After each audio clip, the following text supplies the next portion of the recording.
A new daily fantasy app for prop bets is here, and it's called Thrive Fantasy. Forget the old school way of DFS. Thrive Fantasy has streamlined the drafting process and eliminated the need to do unnecessary hours of research by using only top-tier athletes. That means no more salary cap. You just build your lineup around a list of prop bets. Here's how it works. For each contest, you choose 10 of the 20 prop bets plus 2 ice picks that protect you from any late scratches or postponed games. Each unique prop has an over and under point value assigned to it, and you will be rewarded that value if the prop is correct. So for example, if Tom Brady throws for over or under 250 yards, the less likely the prop is to occur, the more points the choice will be worth. You build your team, score around the amount of correct prop bets you select. It's easy to play, so just check out the Thrive Fantasy link in the description of this podcast and get in the game with Thrive Fantasy today.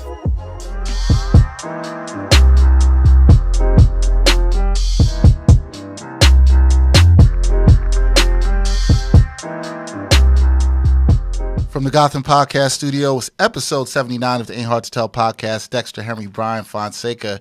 Here is Bryan. Headphones not good enough for you? I got to lower you because you're kind of loud. That's usually you. That's usually not the way things go. It's usually you are the loud one. Yeah. In fact, last night, Bryan and I, we were at a spot in the city. Oh, you're gonna use this against me now? No. We're not going to talk more details about this because that's not for everybody. But Bryan was, it's not. Why are you laughing? It's not. That's true. Bryan was extra loud, and he had to go home and drink, as quote to him, some crappy tea. Yeah. So, yeah, sorry to do that. It was pretty bad. Why? Why aren't you drinking better tea? That was a valid question. Yeah, why? I was looking for, because a lot of the stuff that I have at the crib was like, for other parts, like, kidney stuff and things like that. So I was like, I'm not going to drink that. So I just drank, I don't even know what flavor it was, but it was red and green. And it was, yeah. That concerns me. It was, it worked. My voice is fine today. Okay. Yeah, it doesn't sound bad. No, but last night, I had to raise my voice a little bit. A little bit? Oh. Now, to be clear, all this raising of the voice was about some NBA playoff discussion, which we are going to get into on this podcast. Yeah, I wasn't yelling, but we were just in a room where it's like, I can't talk at this voice. And you No, you couldn't. And I should have been, to full disclosure on it, it was in a pretty loud place where there were TVs and the games are on and people are, socializing. Everybody's socializing. So it was that kind of place. Yeah. So I can't, knock you for that. Yeah. But he's normally loud people. I don't know about that. This is what he does. I might disagree with that. But what we were doing was watching the Rockets lose to the Warriors. Yes. And yeah, I have some thoughts on that. I know you do as well. Well, here's the thing. I remember, so I left the establishment. You and the group we were with finished watching that. Establishment. But when what it was an establishment. It's an establishment. I know. I just didn't expect that word to fly off, so soon in the proceedings today. Okay. Can't say establishment on the podcast. I left, and when I was watching the game on my subway ride home, the thing I think at one point, because I was underground and came above ground, and I was able to watch, and it was halftime. And I saw the kind of how the game was going. Halftime, tie game, and Steph Curry hadn't scored. And I was like, that's not good. Right. For Houston. Yeah. Yeah. I'm like, Steph is not going to stay scoreless the whole game. Yes. And I was like, this does not now look. This is obviously a Golden State Warriors team that was without Kevin Durant. Steph Curry is scoreless in the first half and playing with 3 fouls. So he's in foul trouble. He can't be as aggressive as he wants to be. And y'all are tied. To me, that was a loss already for Houston. And I was very concerned. Now, could Houston turn it on in the second half? Maybe, but I just didn't think the things boded well for them. Now, going into the fourth quarter, they were up, I believe, 5, if I'm not mistaken. I could be wrong about that. They were about maybe 5 points. Something like that. At one point, they even had the lead to 7. And Golden State just answered. And here's the thing where I got scared in the second half. The Golden State role players, they were playing good. Yeah. Livingston was playing good. Looney was playing good. You saw Livingston's dunk? Yes. Oh my God. Looked like he's playing for the Nets 6 years ago or something. Or the Clippers. 14 years ago. Yeah. It was he who has not been good for most of the second half of the season and the playoffs. He's definitely struggled. He came up big in that game. And when their role players were outplaying Houston's role players, there being Golden State, I said, no, this is a problem. So I wasn't surprised at what happened in the end. Yeah. Steph went nuts. Some of the shots he hit were ridiculous.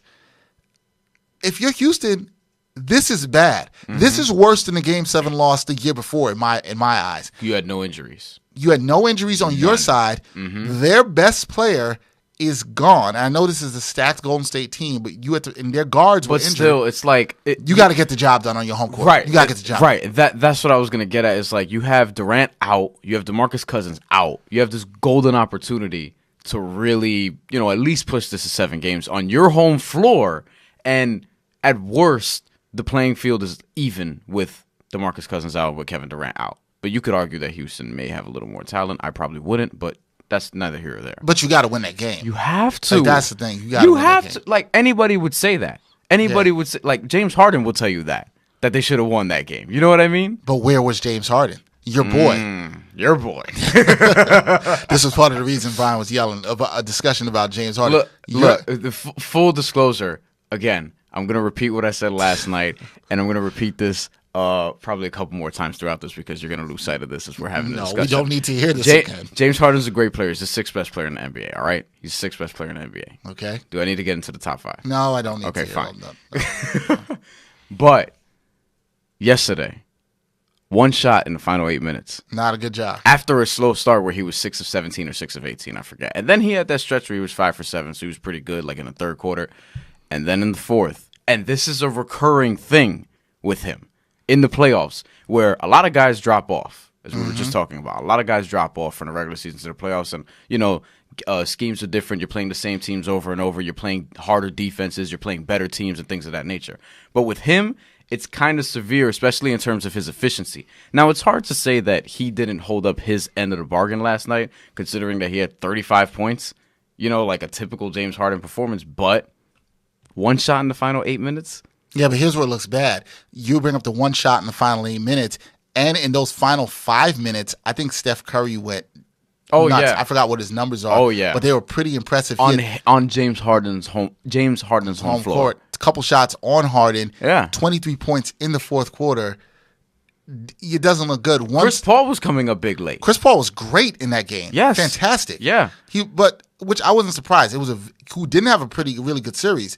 But neither did Curry. Yeah, the two players who true. didn't have a good series came up when it counted. Yeah. If your point is this is how you make your money, so to say, in the playoffs, he didn't make his money when it counted. But right? The thing is with Harden is that he hasn't. He's a career 42% shooter from the field in the playoffs. Right. And he's also had someone who's very efficient in the regular season. Like this is what he does. This is what it's been. Now, I think when he doesn't get those same calls that he gets during the regular season.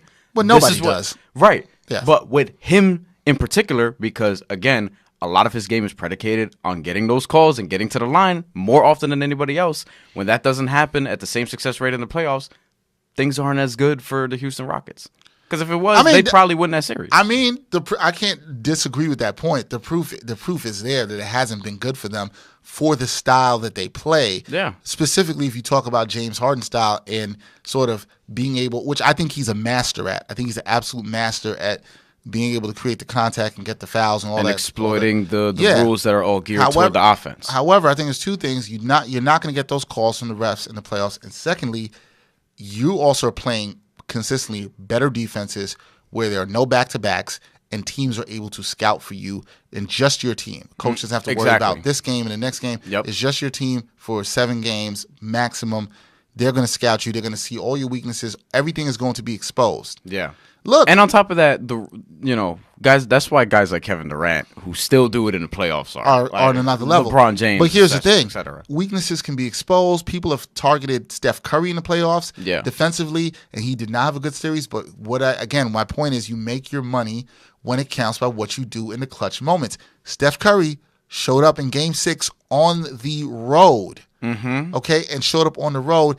In a game where he was scoreless in the first half, there's not a better way you could come up than what he showed there. Without Kevin Durant. And DeMarcus Cousins. And right now, somebody will say that's a huge difference between where the Warriors are and where the Rockets are. Now, the question I have for you is, if you're where the Rockets are after this, where do you go? Because I was talking to one of my boys, we were texting last night, and he's like, you got to break up this team. And I'm like, how do you do that, though? That's the thing. See, yeah, sure. You probably would want to break it up or at least make some sort of severe change. But look, I ain't taking that Chris Paul contract. Even if I'm Washington, I'm not taking that Chris Paul contract. If you wanted to swap Chris Paul and John Wall, I'm not doing that. You know what I mean? If I'm Houston, you kind of have to go after it again. You kind of have to fortify your bench and hope that you can find a couple diamonds in the rough and go after it again, surrounded by, a team surrounded by James Harden. But, like, I don't know what you can do when James Harden, interestingly enough, I don't know if you saw what he said post-game, but he was like, they asked him, what do you think? And he said, I know what I need to do. Yeah. No, he said, I know what we need to do. I think he was talking, like, from the team's perspective.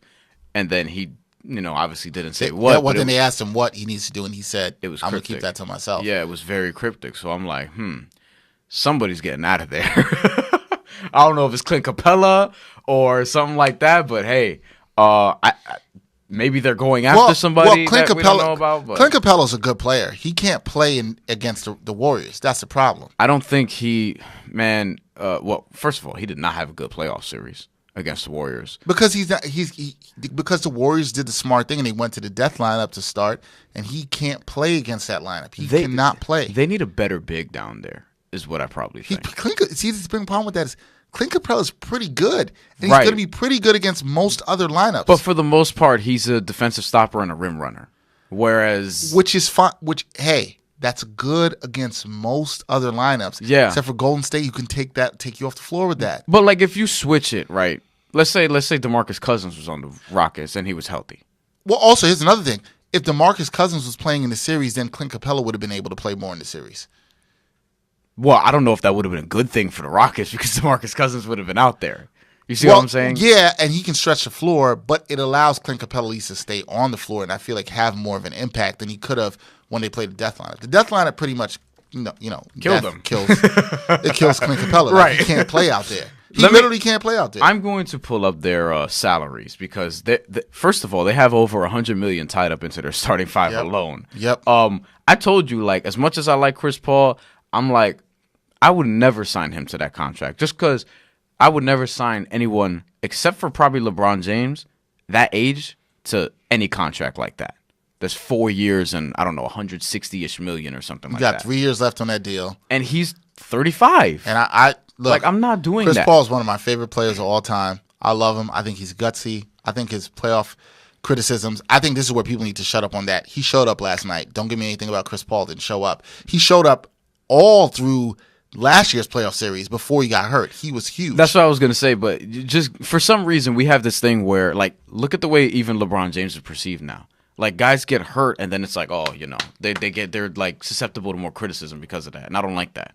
I agree, and I think some of that's ridiculous with LeBron. LeBron had one injury he's had in his career. I think LeBron's going to come back next year and kick everybody's ass. Chris Paul, I agree with that. Chris Paul, even though he's going to be 35 in he's still going to do it. Yeah, I agree. And if anyone could do it, there's your guy. Chris Paul, $38.5 million next year. And 41.4 the year after, and 44 the year after that. Well, which is a player option. And look, he's opting in. Yeah, at 37, 38ish. But then after that, he's gonna be 37, and somebody's gonna pay you $40 million. He's not gonna say no. Come on, he's gonna say no to that. Come on, what other sport? Come on, man. James Harden will make 38 next year, and interestingly enough, he apparently only made 30.5 million this year. Damn, so that's a big spike up. Then from there, you got Clint Capella signed till 2023. Eric Gordon has another year left, and Iman Shumpert's a free agent. PJ Tucker's got a couple years left. Nene said he's going to retire, so he's not going to make his $4.8 million next year. But still, like, who? And that's another thing. When you go down this roster, like, a lot of these guys are going to be expiring contracts, so you're going to have to spend a little bit of money to try to fortify your bench again. But you got to think about re-signing the guy, the kid House. Daniel House, who they try to keep in the G League, and well, they kind of need him. But yeah, they do. But you look at all these other guys; it's like they don't have trade pieces. Like, I know we say Daryl Morey is going to figure it out, and he always makes some sort of trade. But I'm like, hey, man. I don't know if that's going to be the case. They've traded a lot of first-round picks in the last couple of years. They don't. Do they have? I don't even know if they have their own first this year. I want to say no. I'm going to look that up. I actually want to say they do not have their own first this year. There's not a lot of ways you could improve that team. Now, maybe you could trade Clint Capella to somebody who would want him. That has to be the guy because you're not trading Chris Paul. And you're going to say that we're going to go because one thing you did see from the Rockets though in this series, if I'm going to say there's some light at the end of the tunnel. When they played small against the Warriors, They didn't look bad. I don't know if they have their own pick. I don't think they have a pick. I don't think they do. So it looks like that pick is in Cleveland. They in the Alec Burks, Nick Stauskas, Wade Baldwin trade. Oh, fantastic trade. Brandon Knight, Marquise Chris, and that was first round pick from Houston went to Cleveland. What did they get back in it? A second round pick. Yeah, I think so. That was just more of a dump. Yeah, they were trying to get on. Because they were trying to get rid of Brandon Knight and get on the luxury tax. Yeah. That's what that move was about. Yeah. So, and I do remember they had Marquise Chris, who I thought would be better. That's unfortunate. Their second round pick is actually with the Knicks, which is interesting. From the Pablo Prigioni, Alexei Shved deal. Oh, one of the all-time deals. Oh, great. Nets assistant coach Pablo Prigioni, by the way. Yeah, I don't know where Alexei. That was. Shved I mean, is. Pablo had good years for the Knicks, so that was not a bad trade. Right. So, I mean, you got a second round pick. Wait, was that? Yeah, and that's when the Knicks dumped Pablo Prigioni and Shved to the. Yeah, they traded him to the Rockets. Yeah, and they got Shved. Wasn't Shved all right for like 8 games or something like that? Okay, a lot of people been all right for the Knicks for 8 games. I've seen that before. Jeremy Lin. Well, he was more. He's a little more than that. But I know. We've seen a lot of people being all right for the Knicks for 8 games. Well, the Rockets do have their first round pick from 2020. Okay. So there's that. Look, it's just there's not a lot. There's not a lot in the cupboard right now. There's not a lot for them. They don't have a lot in the cupboard. I don't know. That's not even an attractive first round pick. So it's like there's not a lot. I don't know. And they're not trading James Harden, obviously. You know what I mean? You can get a king's ransom for that dude, probably. You could, but you're not going to trade your best player who's 29. Yeah, especially when it's like, look, especially if you're looking at it from their perspective. If you're the front office, you're like, yo, we're still close. Like, we're still close. We just, again, got to find some diamonds in the rough, try to get really creative in free agency, maybe try to bring some gem from overseas, to sign a mid-level. I don't know. They have to figure out what they're going to do. And, maybe they acquire a draft pick and try to nail somebody late, and maybe he can contribute right away. I have no idea. But they got to do something. And it's going to be interesting all season for them. But let's keep it real, though. They're not winning a championship with this group. I just don't see it. I don't see it either. And I don't even know if they're going to get to the finals. And while Golden State is going to sort of regress a little bit when Kevin Durant leaves as expected and as anticipated, other teams are going to get better. And all these teams in the East, none of them are really going away. That's the other thing, except Boston. The Celtics. I mean, this is about the teams who are out. I'd love to go back to our preseason episode. I don't remember who we picked for the finals. I did. I had Celtics in the finals. I don't remember if I had the Celtics. I really don't. I did. I had Celtics. I feel like I might have picked somebody else. I feel like I might have picked the Raptors. The Raptors, who I switched my pick to before the playoffs, but the Celtics is who I had before the season. I don't know. I got to check. And in our episode with Howard Beck, he also thought the Celtics would win about 65 games. So did I. That was the expectation. We both were really wrong. Now, here's the thing. But in fairness, how could you not think that, one, leading into the season, given all the talent they have, and two, that was sort of the common thought at that time. I still think there were people that thought they were going to win more than 65 I still games. think the talent on their roster should have been better than anybody in the East. The problem is Gordon Hayward, I don't think anybody anticipated it would take him this long to get back. You saw some signs in the playoffs of him coming back.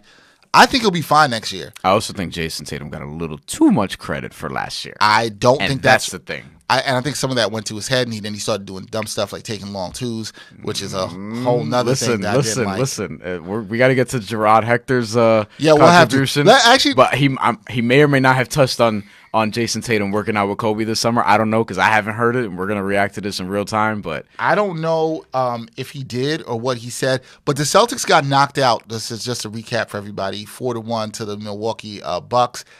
I foolishly picked the Celtics to win in 7. And I got a little bit gassed and hyped off of their Game 1 win. I picked Milwaukee in 7. Yeah, I picked this. I thought Celtics defense. You think you got gassed after the Game 1 win? What about our boy Paul Pierce? Yeah, he went a little bit too far in. Now, there is somebody who's been on this podcast who said to us they did not think the Celtics were going to be this good. They did not think they were going to do this good this year. He's been consistent all year. In it. He thought Brad Stevens was getting way too much credit. He's been on it. It's our boy Gerard Hector, and he had this to say. I have not listened to his comments on this. Me either. At all whatsoever. So we're listening to this for the first time, but this is what he had to say about the Celtics getting knocked out in the second round to the Milwaukee Bucks. And I know, Gerard, you believe there's going to be a lot of problems. This is Gerard Hector, 7 Yes, Footers it is. Podcast, and I got a message from my boys over at Ain't Hard to Tell. I told you the Celtics weren't going to be good in the playoffs this year. The great Brad Stevens couldn't get it done when it mattered. Now, all jokes aside, there's blame to go around everywhere. Kyrie and the players were not very good. Brad wasn't very good. Danny Ainge wasn't very good. Top to bottom, it was a disastrous season for the Boston Celtics. They came into the year thinking, we're going to win 60-plus games, roll through the Eastern Conference, and get to the NBA Finals. That didn't happen.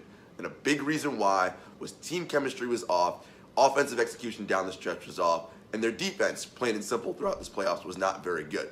Again, part of that's on the players. Kyrie was a big reason for that. Jason Tatum not making the leap that everybody expected. Jaylen Brown was up and down all year. Kyrie Irving was a huge part of that. Not being able to get himself acclimated with the team correctly, although that's a little bit overblown in my opinion. The team did win all those games last year before he got hurt. He got hurt right before the playoffs. So it isn't like they never got used to playing with Kyrie. The big thing is Brad Stevens. Brad what a shock. is good at X's and O's, possibly even great. But that's only one part of coaching. There's much more that goes into that. Mainly, how do I get teams to work together? How do I deal with attitudes in the locker room? How do I get guys to subjugate their egos, buy into a larger team goal? That is a huge part about coaching, people management. So many of these basketball nerds and hipster Twitter want to look at analytics and think that's all that matters. And it's still a game that is played by people, and you have to know how to manage people in order to do well. One thing that the great coaches in the history of this game have done, Phil Jackson's, your Red Auerbach's, Greg Popovich's, they understand people and how to get them to do what they need to do, how to get them to subjugate ego. Brad could be good. He could be on his way to being one of the greats, but he's not there yet, not quite. You want to talk about people's voices being gone after last night? That's the same thing I was going to say. So for those people, you thought I got it bad. Yeah. Now we got to put some respect on my name. I was going to say the same thing. I was like, yo, man, Gerard, the homie, he was actually out with us at this establishment last night. Yeah. And he sounds like he needed a cough drop and some tea. Definitely. Because because the two of you were yelling at each other. No, This is what happens. That's not. We were having a lively discussion. Okay. All right. A civilized, It lively was civilized. discussion. I'm not saying it was Yeah, anything that's other true. than that. That's true. But notice I got my voice. My voice is fine. Yeah, my voice is fine too. I'm good he had now. the tea. I Gerard, need tea. Gerard didn't have that tea. Couple things that Gerard said that I do want to touch upon. He's been on the Brad Stevens gets too much credit train, which I do agree with him, and I've kind of been on that train with him for quite some time. And I will agree with him that I do think the sentiment that the blame has to go around is absolutely true. You can't just focus it. A lot of the fall has come on Kyrie, and I will get to Kyrie in a second. Mm-hmm. And I'll get to this. Yeah, you've been waiting for this. I do think it's disappointing the way the Celtics obviously finished this season. I do think that they had a ton of talent. I do think a lot of it has to do with something Gerard said, which is about the managing of players and egos. I think there were a lot of egos. You had guys that had, when Kyrie and Gordon Hayward were out last year, they played major minutes. Mm-hmm. They were a game away from being in the finals against LeBron and the Cavaliers. Some of those guys had to make sacrifices and reduce their roles. Mm-hmm. Scary Terry. Yeah. Okay? Jaylen Brown. Yeah. To some degree, Jason Tatum. Yeah. How do you think those dudes felt about coming back and Gordon Hayward not really putting up good numbers and he's taking their minutes? And making all that money when they're trying to play for contracts. Yeah, and I'm looking at that person like, I'm better than him. Yeah. And it's fine. Now, I do think Gordon Hayward was getting back and getting his footing, and I think Gordon Hayward will be fine. Mm-hmm. But I think a lot of us underestimated, I was saying earlier, is that was going to take him some time just to get back to where he was. Some of that could be on Brad Stevens because you should have known not to put him in the starting lineup that soon, perhaps. That's fair, but then you wonder how much pressure is there from the fan base and management that we're paying this guy whatever $1 million a year and he's got to play. That's not a reason. That's not an excuse, but I just wonder if that exists. Yeah, I don't know. I also think with Boston is that Danny Ainge was trying to play a video game. What he was trying to do is assemble the most talented roster imaginable and not really account for, personalities on the team, as sort of Gerard mentioned, right? And then they're also sort of in the middle of, we want to win now and then we want to win later, but then you have guys on the team who are still developing, so you're kind of stunting their growth because now you got Kyrie and Gordon Hayward taking minutes for them and all this stuff that they didn't account for. I don't think that they managed it well. I don't think that they played particularly well. Kyrie Irving shot 38.5% from the field in these playoffs. Ooh. 38.5%. And his numbers in the Milwaukee series were not good. 31% from three in these playoffs. He missed at least 15 shots or more in the last 3 games. And everyone wants to tell me about how great he is. See, and I'm telling you, and I think he is great, but I think LeBron James saved him from being Stephon Marbury. Yo, first of all, and Stephon Marbury is great. Don't disrespect my boy Stephon Marbury. No, I'm not. But what I'm saying is that Kyrie Irving, for the majority of Stephon Marbury's career, he was a great player on mediocre teams or a great talent on mediocre teams. No. I think Kyrie Irving was destined for the same thing had LeBron James not returned to Cleveland. And then he got this reputation of being a winner and, being clutch in the playoffs because he hit that one big shot. And he hit some other big shots. And that distorted. But that one big shot. No, but that one in particular is the one that propelled him to another level. Yeah. And everyone sort of, now the perception is that he's a winner, he's great, he's this. When it's like, you put other guys in that same position, they'll hit that shot too. Not any other dude. But your boy Kemba Walker would. Damian Lillard too. But Damian Lillard's better than Kyrie. Right. Now people are saying that. Before that wasn't the case. But I thought he was better than Kyrie before we even had the Kyrie Kemba debate. I thought he was better. And remember, I'm not even saying Kemba Walker's better than Kyrie Irving, but what I'm saying is they're on the same level, and I'd rather take Kemba Walker because I'm getting the same production without the headaches. Now, you're bringing up the point that I want to address. Bryan made this point before episodes ago. In February. I just want to get that I will say this. I'll be honest about it. If you go back and you watch the podcast, listen to the podcast, I was kind of on the, son, you bugging. Yeah. That's the kind of vibe I was on. Yeah. I've come back a little bit. I've often been accused of, such things. I'm not completely off of where I'm going, but I brought this back a little bit based on some things I've seen in the postseason. If I made my comment earlier in this podcast that the postseason is where you make your money, it's kind of where you make your name. It's the things that matter. As much as I want to account for the stuff that happened before, which we do have to count and factor in, as you're trying to mention with LeBron James, that Kyrie hit these shots, that were these big shots. And I don't think you can take those things that are away from him. However, when you go from being the sidekick to being the man. Which he wanted. What he wanted, and I respect him for wanting that. Yeah. But sometimes it also may look right now like you're not really doing it that well. Mm-hmm. That's the problem here. That's point number one. Let's get to the leadership thing. Mm-hmm. Kyrie wanted to be a leader. I do think he was kind of in this tough situation with what you made an excellent point about with Danny Ainge playing a video game and thinking about putting this roster together of talented players and not thinking about the egos and how players mesh. Yeah. Or would players be upset about the minutes being lost and all these other stuff and thinking that players would just quote unquote fall in line. Kyrie's coming and trying to be a leader and motivate these young dudes and understand. And he admitted, to give him a fair point, he admitted this. It wasn't as easy as he thought it was going to be. Yeah. And I have a lot. I appreciate that level of transparency. I have a lot of respect for him for admitting that.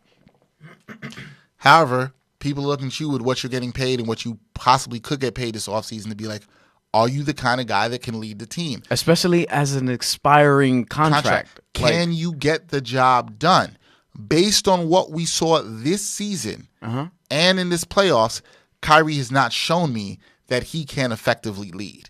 Now, I don't know if Kemba Walker is – I've heard good things about him being a leader. I don't know if he's a great leader. I know he's a good team guy. Mm-hmm. See, this is the difference. I want to be honest. Kemba Walker might not be the leader that Damian Lillard is. He might not be the leader that Stephen Curry is. And maybe he doesn't have to be. People have different styles of leadership. Yeah, I was going to say. However, the thing that concerns me with Kyrie and why I'm walking it back a little bit, what concerns me now is you're going to have bad shooting series. That's going to happen. It's the other stuff that comes with Kyrie. The stuff you hear about him being moody. The things you hear about him having these different mood swings. If anybody's played sports, organized sports, you know that if you're dealing with some moody person on your teams, even if you're employers, now you don't have to like all your coworkers. I know that. You don't have to like all your coworkers. That does happen. But nobody wants to deal with these coworkers that they don't like. You don't want to show up and have to deal with it. I've been in situations like that where you don't want to be around these coworkers that you don't like. You still have to be professional, get the job done, but it can affect the team. We both have been in those situations. Yes, we both have been in those situations. We're not calling any names, not saying anything about that, but we both have been in these situations. Now, before I get into more than that, I think it was interesting. Jared Dudley was on Get Up early this week, and he had this to say about Kyrie Irving and his effects in the locker room. I don't want fancy suit. get up Jared Dudley here. Yeah. I want the guy that talks to everybody in the league. Yes. What do dudes say about Kyrie, the teammate? As a teammate, they say he's a different cat. That's the word they use. That's You have a smile on your face. Because you know what? Like, why is it tough? Why is it tough to get along with this guy? well, they say his mood swings. That was the big thing. I heard a story, obviously, when it happened to during the playoff run. He didn't talk to his teammates for about 3-4 weeks. I heard that in Cleveland. Last year. I don't know if it was last year. Well, last year he didn't show up. Remember, he didn't show up, and everybody told us it wasn't a big deal. That he didn't show up. I actually think it was the year they won the championship, where he didn't talk to someone for like a week, for a month. Yeah. And so, that's just different. And then you see how he answers questions. I've never had him for a teammate, but that's really the rep around the league. Talented player, a little moody, hard to get along with, but you know what? You'll take him on your team because of how talented he can be and what he can win. Isn't that kind of Marbury-ish? Like, based on like what the same things that people were saying about him when he was in the league too? Yeah, those are some of the stuff, some of the things that went around. Here's the thing. And that was one of my favorite players growing up, full disclosure. So, me too. Yeah. It was one of my favorites to watch growing up. Yeah, absolutely. And I would love to hear now older Stephen Marbury what he thinks about himself then and what he may even think about Kyrie now. But Kyrie, if this what Jared Dudley's saying is true, and I have no reason that a veteran of Jared Dudley's status would not know what the word is around the league about him and how he is, bruh, you're not talking to your teammates for 3 to 4 weeks during the playoffs? Yeah. What? Yeah, as a leader? Yeah, see, that's the thing. Like, if you want to be role player who doesn't want to talk to your teammates for 3 to 4 weeks, nobody cares. But if you're trying to be that dude and nobody, you don't talk, you can't. For someone to be injured while the team is having a great deal of success and then come back and want to be the leader while there's all these rumors about you playing with Team X and Team Y and being in free agency and you have 1 year left on that contract, it's very difficult to sell me, if I'm Terry Rozier or Jaylen Brown or Jason Tatum, to sell me that you're going to lead me to the promised land after we did what we did last year without you. So, with all that being said, this is where I'm at now. We had this Kyrie and Kemba debate. And I might have to come back and agree with Bryan that maybe the bang for your buck that you're getting and the talent with Kyrie. I still think Kyrie can hit big shots. I still think he's better than what he performed against Milwaukee. I do think his talent is better I don't than that. disagree with that. But I do have to look at it objectively and say, how does he affect the team? How is he affecting younger guys? Can he effectively lead? And I don't know that. And when I don't know if you can lead, and I know that you've had a bit of an injury history, what I will say to that is, are you worth max dollars? Not that I may not want to pay you, not may I want you to play on my roster. Right. I might want that. I do think if he's paired with the right guy, it can work well. A LeBron James, a Kevin Durant. Well, LeBron James is the right guy for most players, but I know what you're saying. But do you want him to be the face of your franchise? If you're a team like the Brooklyn Nets and you don't want to re-sign D'Angelo Russell, is this a guy you want to go and pay? Oh boy! Right. Well, and I tweeted this week. That will be inconsistent to what their message has been in terms of team first and culture and things like that. Not that Kyrie doesn't seem like a Nets culture guy, but I have reasons to believe that he may not be or he may be. I don't know because he has mood swings. He's not really. It doesn't really make sense to me that they would go after him. I think you can. People are going to have mood swings, and I don't expect everybody to be the same way. And I think people have to be different within a team. But when you lead, you have to show up, and part of showing up is talking to your teammates. Yeah. That's the difference. It's not so much the mood swings. No, I don't really care. Yeah, because that some days happens. I'm not feeling good. Right, that happens But amongst I got to us. show up and do my job. Yeah, but when you're not talking to when you're not like, imagine if we were doing the podcast and never communicating. Yeah, it's gonna be next week. I'll talk to you. You're like, yo, I'm not feeling it this week. Well, the draft lottery is coming up. So Yo, after that episode, I don't know. I don't know, man. After the draft lottery, you might be 0 dark 30 for me. You might not. Nobody may see me, depending on how it goes. Right. Everybody can see me, or nobody can see me. Can you imagine that? Out of the whole week, I'm just like, I'm gonna call out of work. Let's see how that goes. Yeah. Well, that'll test you a little bit. But we'll see. We'll see. Not for messing up my money. That's for sure. That's not gonna happen. But with Kyrie Irving, so you're in the school of. I've walked it back. I think he's dropped down a notch in my eyes. And that's kind of what I'm saying. I'm not saying that I still will put him a notch over Kemba Walker. I still will take him a notch over. How much is a notch? I'm trying the notch looks like this, man. The line, if you're watching the podcast, Because you I'm like, it's like, you know when somebody says a pinch, like all a right, pinch of salt. I'll do it like this. That's what it's like. If Kyrie Irving's overall in 2K is a 90, what's Kemba Walker's? 87. That's too much. 88? You want to be on 88? No, I think they could both be like in that 88, 89 range at the same time. And Damian Lillard's probably in 90, 91. Probably 92. He's 93. Yeah, I was going to say probably 92, 93. Yeah.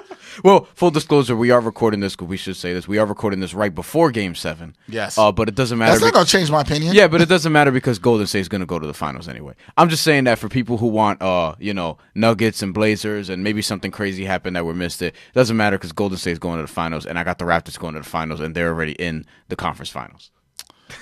Yeah, I mean, so I'm saving. That's gonna be interesting. And when you tune into our upcoming podcast, we will get more into the conference finals talk. But obviously, the teams that lost here, we're talking about the Rockets and the Celtics and the things around them. Mm-hmm. The bottom line here is they didn't get it done. That's it. There's no excuses about it. The leadership on those teams, Kyrie Irving, James Harden, have to look themselves. I think the Rockets situation is a little bit different. Where the Celtics go from here. In terms of them, because we talked about that with the Rockets, that's interesting. Anthony Davis, do you think so? A lot of it. The first order of business is, does Kyrie come back or not? I really think you can't. He's not coming back. I think I don't know that, but I think that. Do you know how mad Celtics fans would be? You did a commercial in the beginning of the year talking about you want your jersey up in the rafters. Now it's not the first time somebody said something and then changed their mind. It's whatever. I'm kind of with you. I don't feel like they're gonna boo the hell out of him, whatever team he goes to. Because now Brian Windhorst is saying that that he might go to the Lakers, which that's been my conspiracy theory all season long. You want that? You wanted that. But let's say that were to happen, or whatever team he goes to, when he goes back to Boston, they're gonna kill him. Not literally, hopefully not. But they're going to boo the hell out of him when he's at the Boston Garden. At a TD Garden, it's gonna be like LeBron returning to Cleveland that first time. It's gonna be like that because Boston fans they don't play and they're ready. They're gonna be ready to go. Now, does the team get better from here? That's what I want to know. It depends what they do. If they go after Anthony Davis, as you was mentioning before, Here's the thing: the East is not as weak as it was that year that LeBron somehow got the Cleveland to the finals last year. Now Toronto's there and Philly's there, and these teams aren't going anywhere. Well, what if Brooklyn had what's somebody? What's their team now? Who's their A player? Is it Kyrie? Is it Kyrie Irving? Tatum. If he leaves, it's Tatum. Yeah. It can't be Gordon Hayward. Maybe it takes the pressure off the young guys and they're able to do better. I don't know. Does Al Horford opt out? I know he's supposed to get almost $30 million. I don't know. Which is hard for me to see him doing it. Does Terry Rozier? What if he can get 3 years, $60 million, and he takes longer term money for more guaranteed? I don't. You know what I'm saying? You don't know. There's a lot there. I don't know what the Celtics going to look like, but I think a lot of it starts with Kyrie. You say he's not coming back. I'm not really sure what my opinion is on that. I'd be shocked isn't even the word. Flabbergasted. But I'll tell you what. Floored. I'm gonna tell you something right now as a Knicks fan. I'm not sure I want him on the Knicks. I'm not sure I want him on the Knicks unless. Here's the thing: if he's coming with KD, I feel a lot better about it. Then you gotta bite the bullet, yeah. If you're telling me there's gonna be him and somebody else, don't trust that leadership right now. Don't trust that leadership. Would you like Kemba and KD? Would have no problem with that. Who are the other point guards? Is that it? That's D'Angelo Russell. Oh, that'd be crazy. Imagine that if he went for the Nets to the Knicks. I wouldn't mind it, but probably not. I know you wouldn't mind it. Yeah. No. You know what? I can't even get to that. I've said it before. Right. I can't get to that. Yeah. Right now, it's about May 14th and what happens, and that's it. Talk to me after that. You guys will be able to hear from me in a podcast. You'll hear from me that night. I'm texting you regardless of what happens. No. The phone is going to be off. Talking to nobody. I ain't talking to nobody. You really wouldn't be fine with the third pick? Because we were talking about this. What did we do this losing for? To get the third pick? No, I know, but I'm like, to me, there are 3 great players in this draft. And they're at the top 3. But I know you want the one. And you didn't do, as you said, you didn't want to do all this losing to not get the first overall pick. That's I totally get it. But because of the lottery and the way it's structured now. I'd be fine with Ja Morant, too. Anything less than 2 is unacceptable. Okay. For me. I'm just warning you because the way, I know you know this, but the way the lottery is structured now. Anything. The way the lottery is structured now. Anything can happen. You can go to 4 or 5, not, pretty easily. You can do it pretty easily. If the Knicks are picking 4 or 5, this will be a very interesting podcast episode. Number 8. I like Jared Culver. You don't like Jared Culver? I know you didn't do all that losing for Jared Culver. No, and he did not impress me enough from Texas Tech. I saw flashes, and there were things where I didn't like. Don't go about off him. the championship game because he's much better than. No, he's better than that. And Virginia's also really good defensively. Yeah, but because the game that impressed me for Jared Culver, and I'm just bracing you just because just in case. But the game that impressed me for Jared Culver though was actually at Madison Square Garden when they played against Duke and Zion and everybody, and he took it. He took it to that. I saw highlights team. from that. Like that was when I was like, oh man, like he's really like. And a lot of people came out to see Zion that day, but probably walked away learning about who he was because I didn't know too much about him after last season. I knew a little bit about him. I saw him play a lot more this year, and that game. Even before that, he was sort of projected as like a late lottery pick type of dude. And then you started seeing him more on TV. His stock started to rise. So I think he's somebody that Knick fans may need to prepare for. Well, you can laugh about all that said. You know what? I know this is the theme of this episode. We talked about the Rockets got to get it done. Yeah. We talked about the Celtics got to get it done. Yeah. NBA, for the Knicks fans, you got to get it done. Here's the thing, though. Like, I think a lot of people are going to say that the lottery is a little funky if it's Knicks Lakers. Whatever. Yeah, those people could be mad. They could be mad or whatever. But here's it's the like thing. The Knicks have been getting picks. From an entertainment standpoint, I kind of would be for that. I would like to see the Knicks and the Lakers get the top two spots. Yeah. First of all, either order. They could be mad. It's not like the Knicks and Lakers have been getting top spots in the draft. LeBron and Zion? What? The Lakers getting it would upset me because the Lakers have had they've had two of the last 3 They're top demonstrating picks. right now they don't deserve it. Yeah, But the way they're operating. It's a whole thing. Look, free LeBron. Look, it doesn't matter. Tuesday, May 14th. Yeah. Get it done. Yeah. Get it done. Frozen envelope. Get it done. That's all I care about. Just get it done. We spoke about booing recently and Kyrie going back to Boston and booing. There's a moment that happened on Twitter, and you shared it with me, and it is the absolute boo moment of the year. Of the year? Oh, yeah. Oh, yeah. I can't even. I mean, there's probably other stuff. We're not going to play any of this, right? No. All right.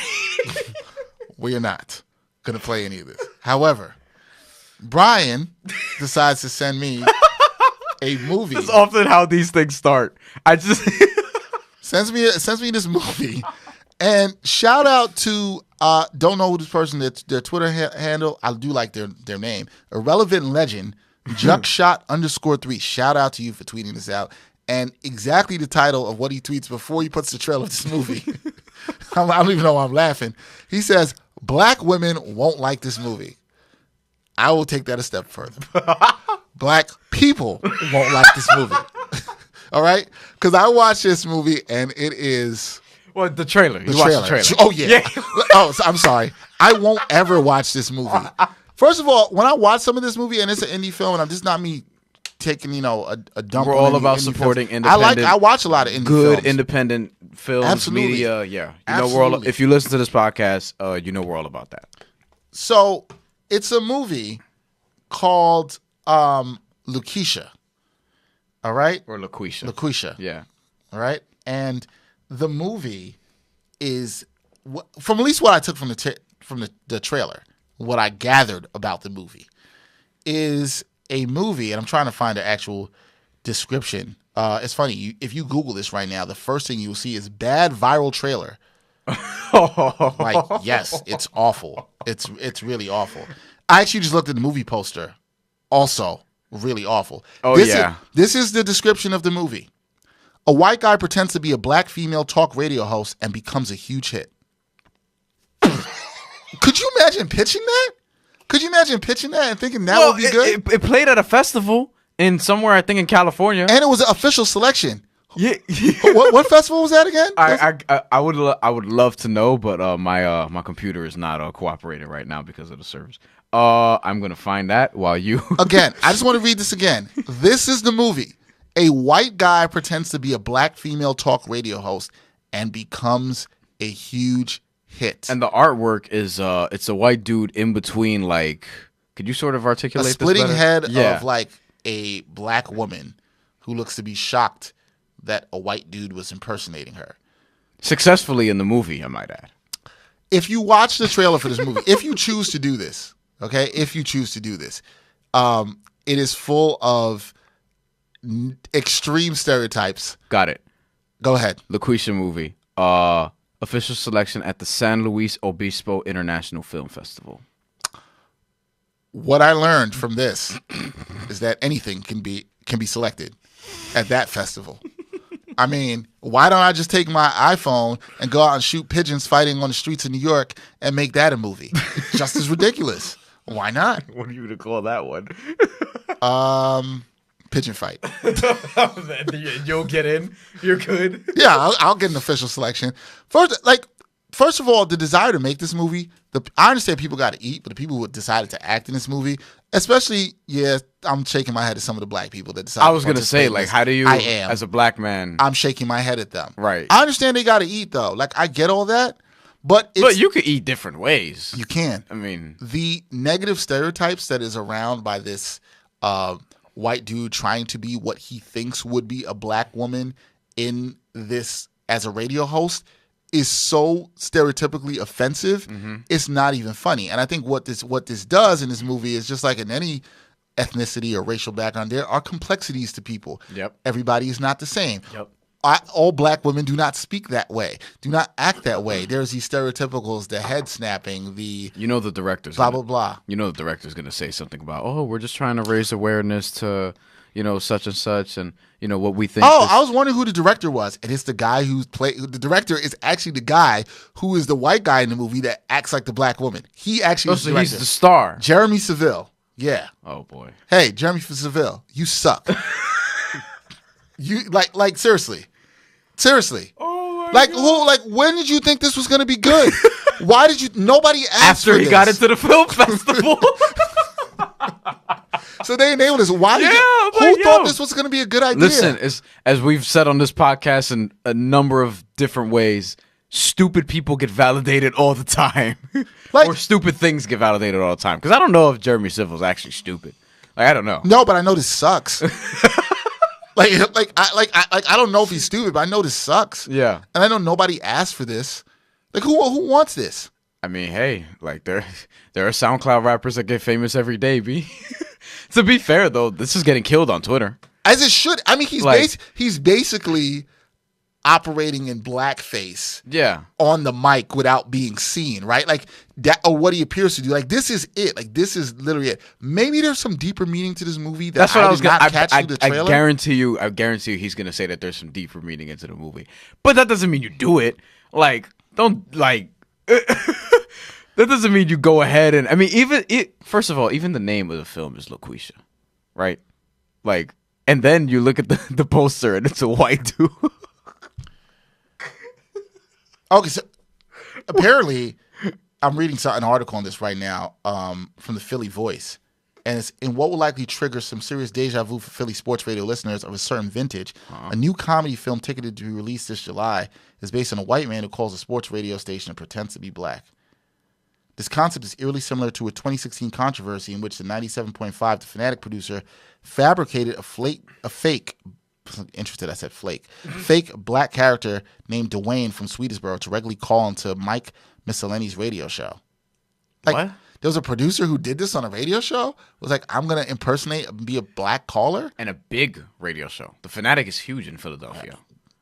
That's their WFAN, essentially, right? Yeah.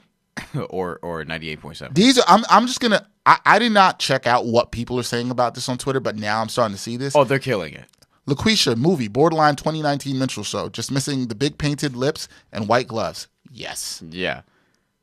The new somebody agreeing with me.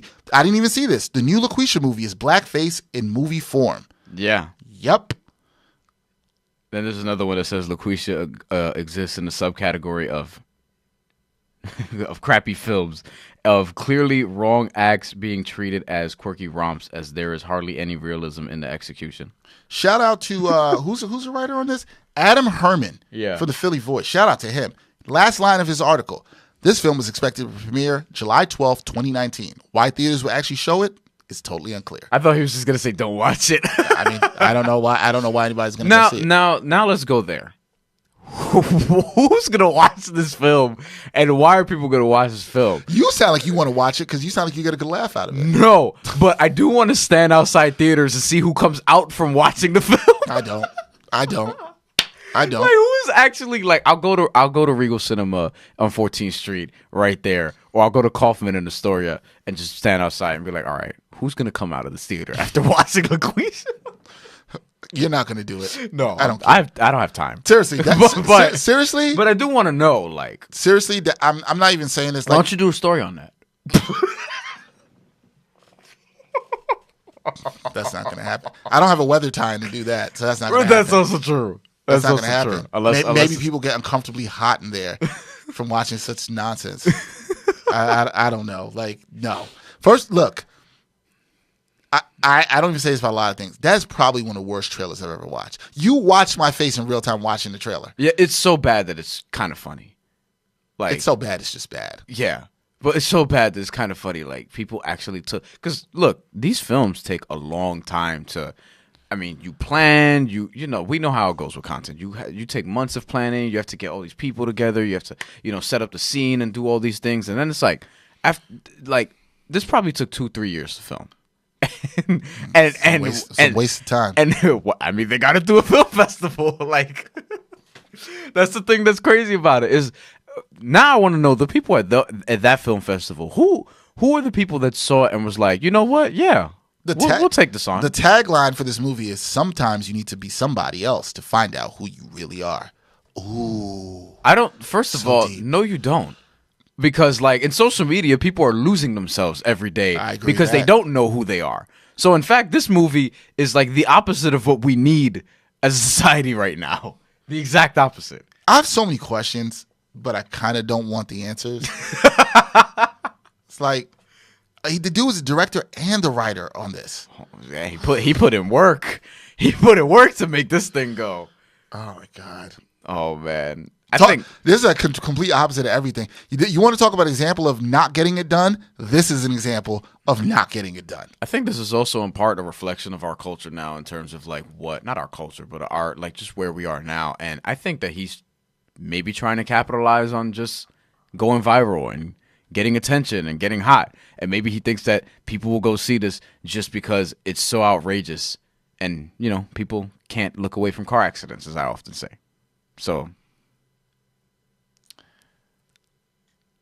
Oh, wait a second. You seem taken aback by another comment.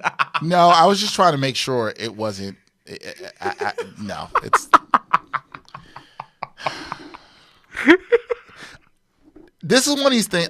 I don't really. I shouldn't be laughing. I don't have much more to say about this that I don't understand that this even exists. Yeah, I don't understand that it exists. Like in 2019. I am curious. Like.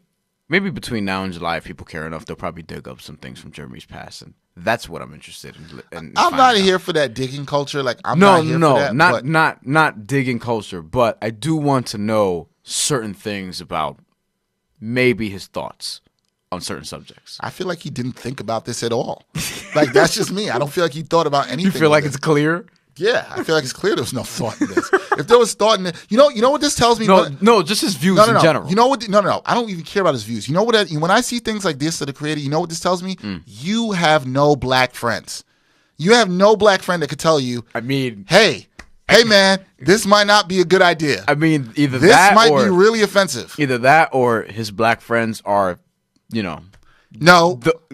Because he had a couple of them in the film. I'm like, I don't know. They're not his friends. They're just trying to get a check. Or they could be his friends and they don't really, they're kind of Candace Owens-ish. Maybe, but I'm gonna feel more strongly about what I said. This man has no black friends. That's what I'm saying. None. Because nobody even remotely, or he had no friends of any other ethnicity that was like, hey man, again, this might not be a good idea. Who's the woman whose head is split in two in the poster? That's another question. Don't know. Who agreed? You know what? She probably even know. She probably just take this picture and smile. It's probably how it went down. Oh. Yeah, things go down like that a lot of times. Take this picture for this movie poster and smile. You don't even know what you're smiling for. I mean, look, people love attention. Well, now, look, I'm glad to see that. Sometimes I'm not happy to see everything get dragged, but this is getting dragged. This is awful. If you are going to see this, please message us. Let us know why you want to see this. I'm actually intrigued. Let us know. You can even send in a video. I don't think our audio. audience. I don't think our audience. I don't think is gonna so. see this. But if you are, I do want to talk to you on a podcast and respond to you as to why you would go and see Loquesha. Yeah. That's pretty much it. Bottom line is, this movie's not getting it done. I hope you don't see it. I hope it doesn't see the light of day in any major theaters. I hope not. Nobody should see it. I'm sad for everybody who had to see the trailer, including myself. I mean, you're welcome. I just had to raise the awareness. I think your life is a little bit better now having watched that. Just so you know that that's out there in the universe. I guess so. And look, yeah. It's also evident that I spend too much time on Twitter sometimes. Gerard Hector, who we also mentioned earlier in this podcast when Bryan tweeted this out, he had 3 words to say about this: nope, nope, nope. yeah, he did. And that's exactly what he should say. And you saw what I said. I said, "Oh no." Yeah. How about no to that? That's not getting it done. All right, time for numbers. Numbers are terrible today because we are at 79. I don't even know a couple of these people, but hey. Ooh, this is bad. Yeah, but I know who I'm rolling with. So I think I know I'm rolling with too. But let me tell you something. When we get into the next episode, and I know the draft lottery may be great or terrible for you, but look, numbers for 80 may be the best we've ever had. Maybe the best we've ever had. Huh, interesting. Like, it is so good. Okay. All right. And there's too many people. But my mood could be so bad. I think that'll cheer you up. Nah, probably not. All right. 79. Oh, we'll start with Ray Childress. Nope. All right, fine. Jacob Green. You remember who that is? No.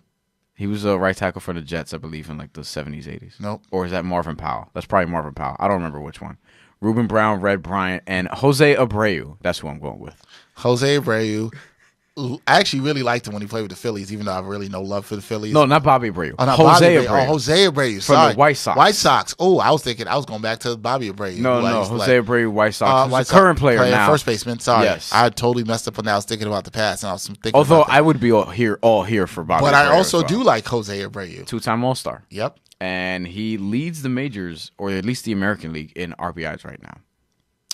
Yeah. I almost wish he could go back and do 6 to speaking of the White Sox, give my man Tim Anderson some love. What number is he? 1? 6. Oh, 6? Yeah. Well, we weren't doing it. Well, No, when we get to 106, we'll do it. Yeah, we But can do that. Although he's gonna have some competition at 6. He will. Yeah. He's got some good competition. Yeah, at 6. Jay Cutler. Stop it. Stop it. Nobody in Chicago. Isn't there a quarterback that wore 6 that was really good though? It ain't Jay Cutler. I know that for a fact. There's got to be somebody. Quarterback who wore 6 was really good. Yeah. None comes to mind right now. Oh, I guess not. Maybe I'm bugging. I don't know. Yeah, can't think about it. Ain't All Jay right. Cutler though. This is that'll be Jose Abreu for this episode. All right, that's it for episode You 79. sound thrilled by that. Yeah, I'm telling you though, 80. Ooh boy. But you don't know what my mood could be like. I might not show up like Kyrie. I told you. You might not hear from me for 3 to 4 weeks. Nobody will hear from me. Hey, dying for Zion. We'll see if it works. Yeah, we'll see. That's the last year, but stay tuned to the next episode of the AHTT Podcast to see whether Dexter will be happy or not about the Knicks lottery pick. And unfortunately, we won't drop it right after, but it'll be a couple days after. You'll get the raw reaction. Yeah, you'll get the raw reaction. It'll be later this week. It'll be later this week.